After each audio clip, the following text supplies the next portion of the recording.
Welcome to my channel Nursing with Easy Tricks.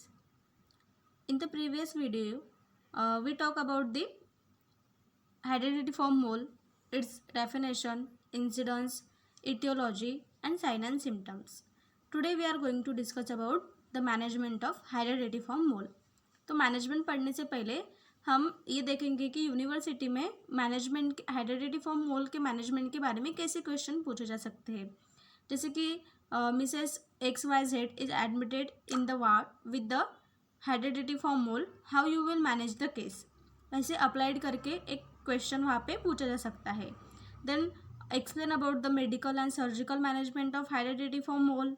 Then explain about the nursing management of hydatid mole. इस type से exam में question वहाँ पे आ सकते हैं। So let's see what is the management of hydatid mole. So first is the suction evacuation. Suction evacuation as early as the diagnosis is made.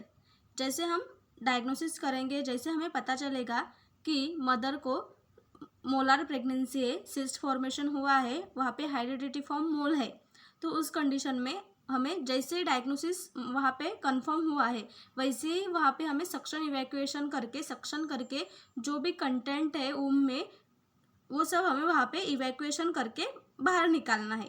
That is about the suction evacuation. Simply suction evacuation that means the content in the womb which is means the cyst formation in the womb that we will remove as early as the possible when the diagnosis is made.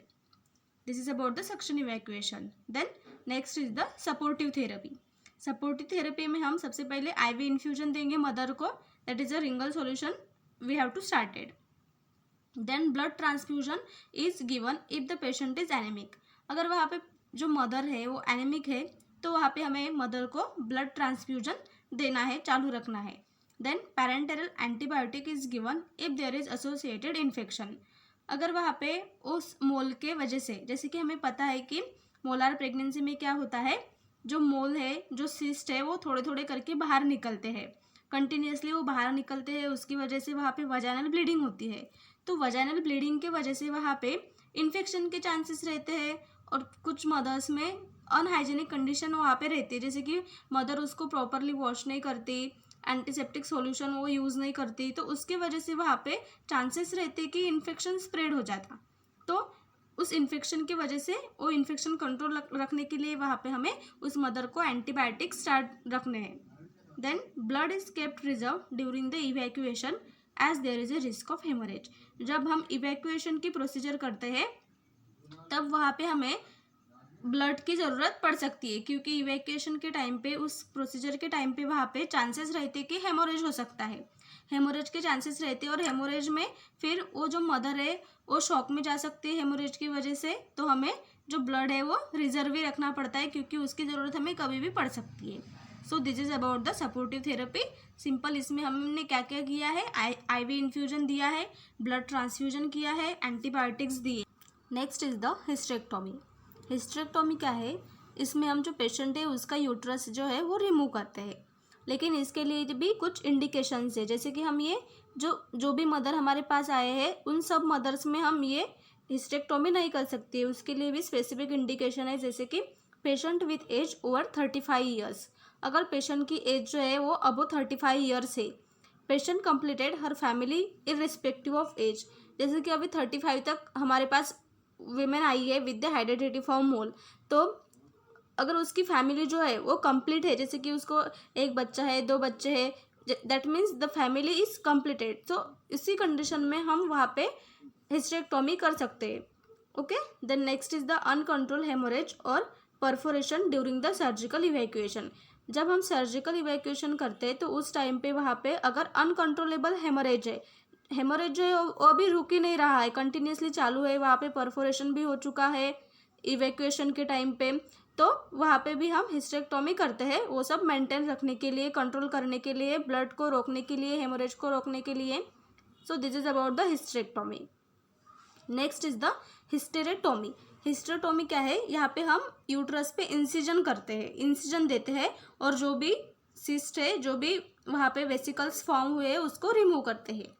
सो यहाँ पे भी कुछ indication है, जैसे कि it may be done in the cases with, ये हम कुछ ही कंडीशन में कर सकते हैं, जैसे कि प्रोफ्यूज वजाइनल ब्लीडिंग, अगर वहाँ पे प्रोफ्यूज वजाइनल ब्लीडिंग है तो then the cervix is unfavourable for the immediate vaginal evacuation.